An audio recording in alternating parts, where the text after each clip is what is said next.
দৈনন্দিন চলতে ফিরতে আমাদের এমন অনেক মানুষের সাথে পরিচয় হয় যারা আমি কিছু করতে পারি না, আমি রান্না করতে পারি না, আমি বাসন মাজতে পারি না, আমি কাপড় ধুতে পারি না, আমি ঘরের কোনো কাজই করতে পারি না, আমি ঝাড়ু দিতে পারি না, আমি ঘর মুছতে পারি না।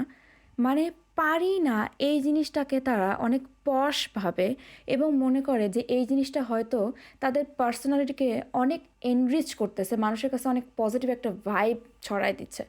But I think it's not right, because রান্না করতে পারা, বাসন মাজতে পারা, ঘর ঝাড় দিতে পারা, ঘর মুছতে পারা, এগুলো আমার কাছে মনে হয় এগুলো সব বেসিক সার্ভাইভাল স্কিল, যেগুলো প্রত্যেকটা মানুষেরই অ্যাটলিস্ট বিগিনার লেভেলে হলেও থাকা উচিত। কারণ আপনি একটু চিন্তা করে দেখুন, আপনি এখন হয়তো বাবা মার কাছে আছেন, কিন্তু পরবর্তীতে পড়াশোনার জন্য অথবা চাকরির জন্য আপনাকে আপনার গণ্ডির বাইরে যেতে হচ্ছে, অন্য জেলায় অথবা অন্য দেশে থাকতে হচ্ছে।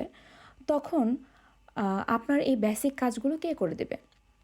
হ্যাঁ, আপনি হয়তো বলতে পারেন যে মেসে থাকলে আমার বুয়া আছে, আর যদি আমি কোনো বাসা ভাড়া নিই সেখানে কোনো খালা থাকবে, তারা আমার এই কাজগুলো করে দিতে পারবে, তারা এই কাজগুলো করবে। কিন্তু ধরুন তারা ছুটি নিল, বা তারা অসুস্থ, বা তাদের পরিবারের কেউ অসুস্থ, এই জন্য তারা আসতে পারছে না। তখন কি আপনি ৩ বেলা কলা পাউরুটি খেয়ে আর নোংরা ঘরের মধ্যে থেকে কাটিয়ে দেবেন? এটা কি স্বাস্থ্যসম্মত? এটা কি স্বাস্থ্যকর একটা লাইফস্টাইল, একটা হেলদি লাইফস্টাইল? আমার তো মনে হয় না। তো সেই প্রেক্ষাপট যদি আপনি চিন্তা করেন, তাহলে অন্তত ওই সময়টুকু চলার জন্য হলেও আপনাদের এই ন্যূনতম বেসিক স্কিলটুকু থাকা উচিত, বেসিক সার্ভাইভাল স্কিলটুকু জানা উচিত।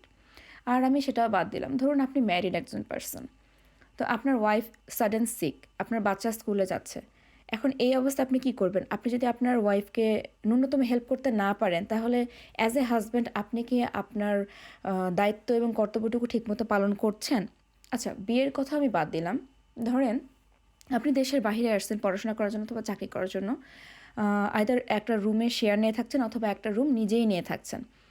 তখন আপনার এই বেসিক কাজগুলো কে করে দেবে? এই বেসিক কাজগুলো আপনাকেই করতে হবে। কারণ আপনি যখন প্রথম এসেছেন, তখন অন্য একটা নতুন দেশে ঘর ভাড়া দিয়ে সব কিছু করে টিকে থাকাটাই অনেক কঠিন। সেখানে বাসায় একজন মেইড রাখা, এটা তো আমার কাছে মনে হয় এটা বিলাসিতা। আর ওটাও আপনি বাদ দেন।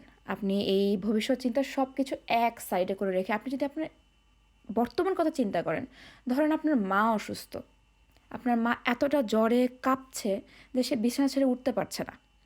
এই অবস্থায় আপনি একটা বুড়া দামড়া অথবা বুড়া দামড়ি একটা মেয়ে অথবা ছেলে জাস্ট পায়ের ওপর পা তুলে বিছানায় হেলান দিয়ে মোবাইল টিপছেন, ফুড পান্ডায় অর্ডার করে করে খাচ্ছেন, এটা কি দেখতে খুব ভালো দেখায়? নিজের মায়ের জন্য হলেও একটু শেখেন ভাই অবলিক বোন, প্লিজ।